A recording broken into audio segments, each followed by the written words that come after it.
on up, do your thing. Go up.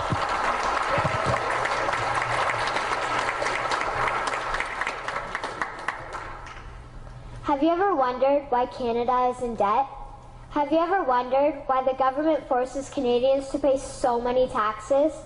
Have you ever wondered why the bankers from the largest private banks are becoming wealthier and the rest of us are not? Have you ever wondered why the gross national debt is over $800 billion? Or why we are spending $160 million a day on the interest of the national debt? That's $60 billion a year.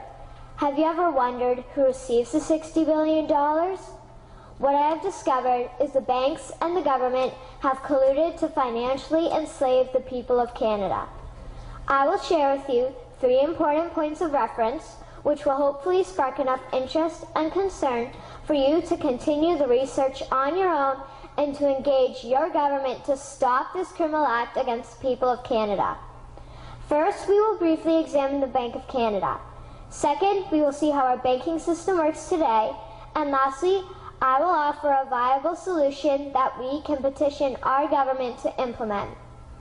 A very little known figure in Canadian history is J.O. Grant Español. He was a lawyer, member of Parliament, and mayor of Vancouver. His contribution to Canada is probably the greatest in our history. He championed the creation of the National Bank of Canada, whose sole purpose is to create and manage Canada's money. It was formed on July 3, 1934, and owned by all Canadians.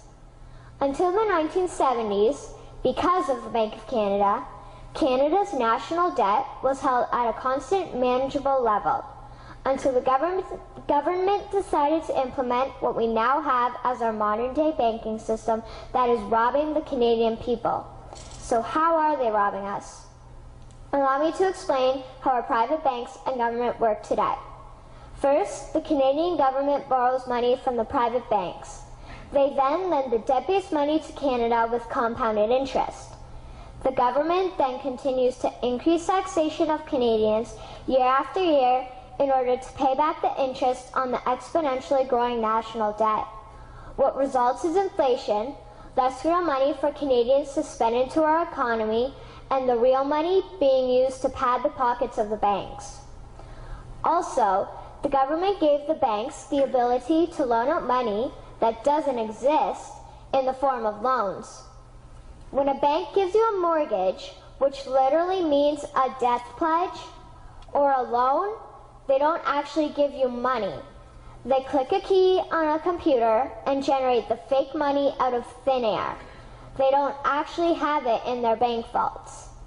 Presently, the banks only have $4 billion on reserve, but they have loaned out over $1.5 trillion. To quote Grant Towers, each and every time a bank makes a loan, a new bank credit is created. New deposits, brand new money. Broadly speaking, all new money comes out of a bank in the form of loans. As loans are debt, then under the present system, all money is debt. What I find interesting is even Jesus, in Matthew 21, drove out the money changers in the temple because they were manipulating the currency to steal money from the people. The private banks are just like the money changers in Matthew 21. They are defrauding and robbing the people of Canada, thus their freedom, and they need to be stopped. How should the banking system work? In an infamous interview, Mr. McGeer asked Mr. Towers, "Can you tell me why a government with power to create money should give that power away to a private monopoly and then borrow that which Parliament can create itself back at interest to the point of national bankruptcy?"